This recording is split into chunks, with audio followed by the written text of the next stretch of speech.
Reacted to scary stories. Ethan, you go. I'm gonna draw. Might have gone on longer, but something happened. We were about to listen to music. He was 18 years old. His name was James. It was the second time he was watching it overnight. Looking back now, it seemed as a really awkward. Are you just making a nest? He didn't really say Yes. much. He apparently didn't know what No. personal space was. I'm making a video. So anyway, I was watching my favorite TV show in the living room. And James came down from the room he was supposed to sleep in. He came into the living room and just sat down on the couch behind me.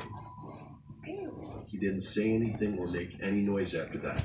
So naturally, I eventually turned around to see him looking at me.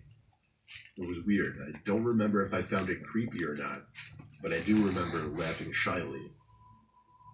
Then he broke the silence between us and asked me if I wanted to play a video game. I wasn't really into video games. It was more of a boy thing, but I said yes anyway. He went upstairs to my dad's room and grabbed his Xbox. Wait, so you know a boy? It was weird that he even knew that I was there, but nevertheless, I didn't ask anything. Maybe my dad told him about it.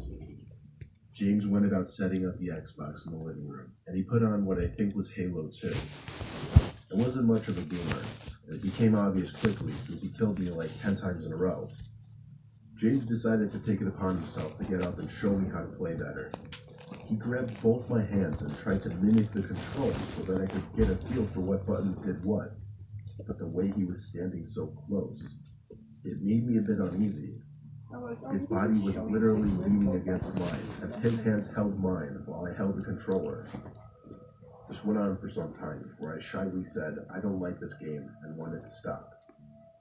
He looked upset, and then said okay as he sat back down on the couch and continued to play on his own. I went upstairs to my room to watch TV. At some point I fell asleep with the TV on. I know because I woke up to the glaring light of the TV in my dark room. As soon as I sat up, the springs in my mattress made a crunching noise. But underneath that sound, I could swear I heard a shuffling noise come from somewhere in my room. I wanted to call for James because I was scared, but I didn't want to make too much noise. All I did was look around my room as I sat up in my bed, afraid I was going to find someone. Then my eyes stopped on the closet door, which was half open. I squinted my eyes to see better, but when a white screen came up on the TV, it gave off enough light to reveal James standing in my closet. I would scream. I let out a noticeable gasp, and I guess he noticed. He came out slowly, going, shh, shh, it's okay, with his arms out. I sat there frozen in fear as he came closer, telling me how pretty he thought I was. I knew what he was doing. And when I saw an opportune moment for me to slip through him into the door, I took it. Is there any other I knew to run to the This one got slimed. Guys, really? Is there any blankets? Oh my god. This is weird. This is just perverts. I don't need a blanket. Disturbing true babysit horror stories. So where's the... Okay, so when you walk into the bathroom, you close the door and there's like these shelves and there's a Boy. Okay. Boy. Now I don't like slime that much. Boy. Walked us downstairs, which had a lock, but not before grabbing a phone to call my dad. James knocked on the door, claiming he wasn't going to do anything, begging me not to call my dad. My dad was, of course, furious on the phone and told me to stay where I was and he'd be home in an hour. Wait, it's my fault. It's creepy now. That's just on the ground. I saw an opportune moment for me to slip Why? through the door. I took it. I knew to run to the office downstairs, which had a lock, but not before grabbing a phone to call my dad. James knocked on the door, claiming he wasn't going to do anything, begging me not to call my dad. My dad was, of course, furious on the phone and told me to stay where I was and he'd be home in an hour. But by then, James left. It didn't matter, though, because my parents had his parents' information, and they called the police promptly, who I explained what happened to. James was arrested on some kind of charge for sexual misconduct with a minor, or something like that. Ever since that day, I was trusted to be alone without a babysitter. And it's weird, but I still think about James at least once every other day. This is weird. That's why I don't like babysitting. I said goodbye to my mom.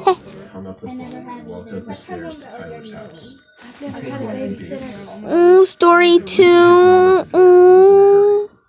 She told me everything over the phone so that she'd be able to leave as soon as I got there. She hurried into the cab out front and headed off to the No, I airport. freaking escaped. Why? Door, who was in a hurry.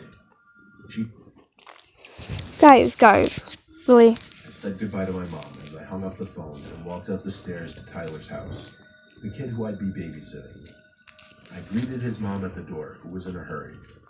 She told me everything over the phone so that she'd be able to leave as soon as I got there. She hurried into the cab out front and headed off to the airport. Tyler was 5 years old and had autism, so I knew watching him was going to be a bit of a challenge.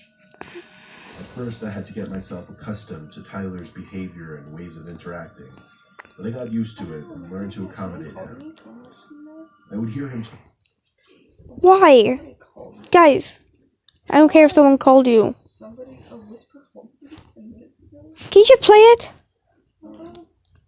talking to himself a lot in different rooms. Usually I'd assume he was playing, but sometimes it seemed like he was literally just talking to himself. I'd be watching Tyler for the whole weekend. On the first night, I woke up to Tyler's laughing outside of the room I was sleeping in. No.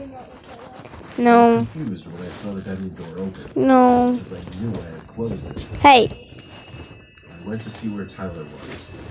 His laughs were coming from his room.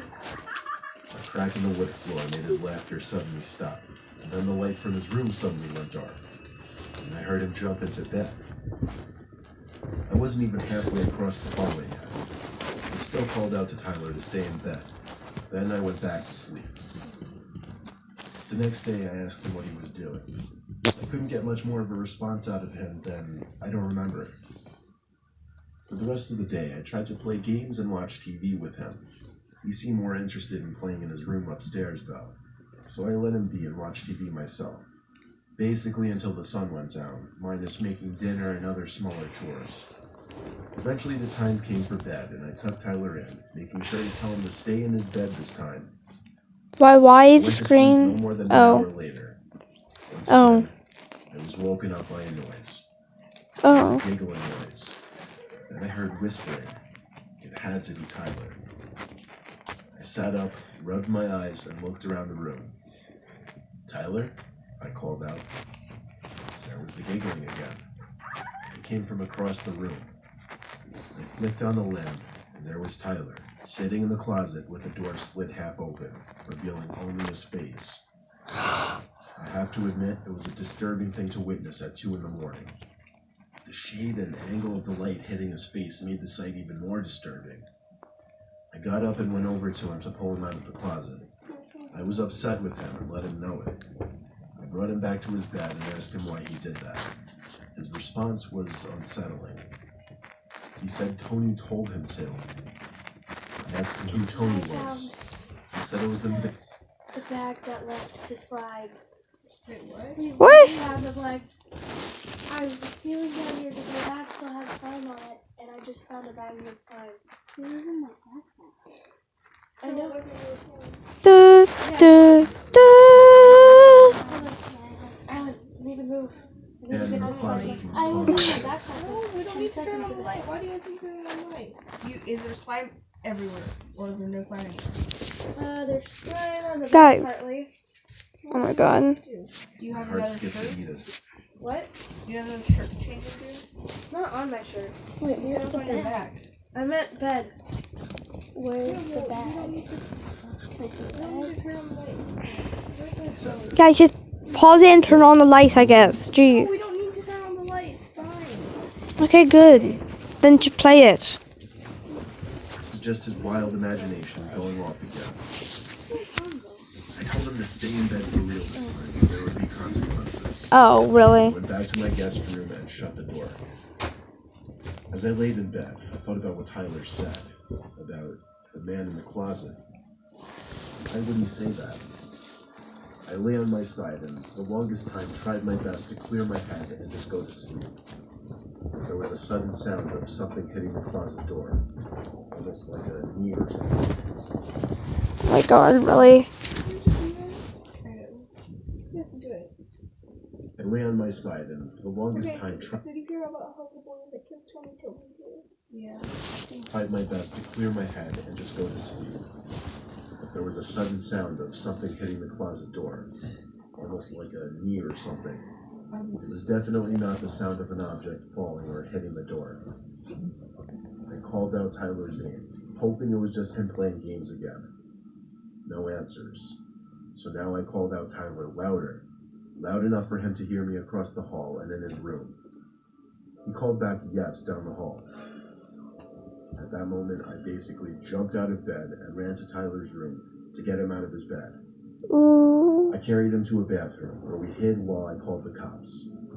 I stayed on the line with the 911 operator, only whispering occasionally that we were still okay to the operator, until the cops finally banged on the door downstairs. I heard them open the front door, which was weird. It should have been locked. They shouted police, to which I responded to by running with Tyler in my arms to the living room. The rest of the story is history. The intruder in the closet who was talking to Tyler walked out the front door. And by the next day, that was the end of me and that family. Yeah. I don't know whatever happened after that, but I hope that whoever was in that closet never returned to that house. Probably not. Probably. Wait.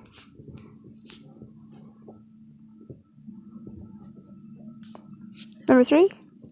Growing up, my brother and I always had a babysitter during the week. Sometimes on the weekends, given that our parents both worked full time. I was around 10 years old when my Story little brother and I of needed to 3. be babysat on a Saturday night because my dad was working the night shift and my mom was in Italy. I'll refer to my brother as T.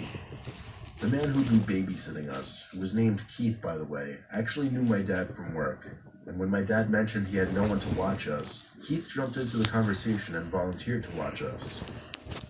He didn't know Keith very well, apart from saying hi once in a while to him at work, but apparently he knew him enough to trust him with us. It was 6 p.m., already dark. What? Our dad walked up to Makes Keith's no front sense. door with us and rang the bell. Right from the get-go, Keith seemed super friendly, a little overly friendly, always smiling no matter what he said. He and my dad talked for a while after introducing us. Keith seemed to be really nice because he kept trying to talk to T and I. Dude. When our dad left, Keith showed us around the house. T and I sat on the couch in the living room. I was excited to see a GameCube. Keith stood by the doorway with a big smile on his face and his hands on his hips as he watched me getting all excited and hooking up the GameCube. While I played some Sonic game, Keith told T to come with him. He had some games and toys for him upstairs. No. They No. were up there for a while, and eventually I got bored of the game. I left the GameCube on, but I went upstairs to see what they were doing. The upstairs was pretty big. There was a wide hallway with a bunch of open doors, but there was one closed door. I figured they must be in there, so I opened the door to find a dark room lit up only by a computer screen. I walked over to the computer to see 2 camera screens on there. One of an empty room with a lamp on, the other with a room with T and Keith, sitting on the floor playing with toys. I watched for a little bit, grew uncomfortable as I saw Keith inappropriately touching T, like rubbing his shoulder really slow-like. Then I noticed Keith stop moving and just look at my brother with a smile on his face. T looked back at him. I'm sure he was so confused. Gay. They just looked at each other for so long. Gay. Gay. I could Gay. see Keith's mouth Gay. moving, so he must have been saying Childish. something. I clicked around on the screen to see